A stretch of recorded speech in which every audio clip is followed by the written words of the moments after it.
Assalamualaikum dan salam bahasa jiwa bangsa kepada para pendengar setia kami. Kita mulakan slot Tawarikh episod 43. Tahukah anda bahawa bangunan lama Dewan Bahasa dan Pustaka, yang dahulunya terletak di Jalan Lapangan Terbang Lama, Kuala Lumpur, telah diwartakan secara rasmi sebagai bangunan warisan kebangsaan oleh Jabatan Warisan Negara pada tahun 2009. Pewartaan ini bukan sekadar pengiktirafan terhadap sebuah struktur fizikal, tetapi satu penghormatan besar kepada sejarah perjuangan bahasa, sastra dan ilmu di negara kita. Bangunan ini menyaksikan pelbagai detik penting daripada mesyuarat dasar bahasa, penerbitan karya-karya agung, hinggalah kepada program kebudayaan yang mencorakkan perkembangan intelektual tanah air.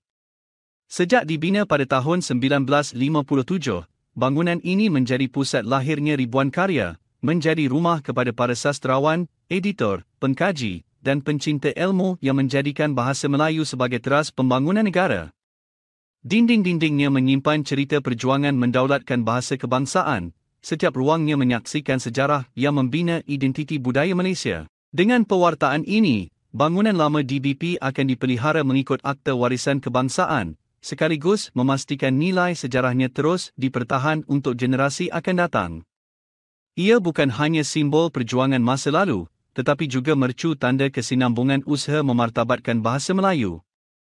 Kini bangunan lama Dewan Bahasa dikenali sebagai Wisma DBP yang menempatkan pejabat, bilik latihan, studio multimedia dan konti radio bagi tujuan kursus.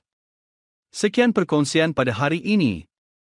Terima kasih kerana setia bersama kami. Teruskan mendengar saluran kegemaran anda, Radio DBP. Assalamualaikum dan jumpa lagi.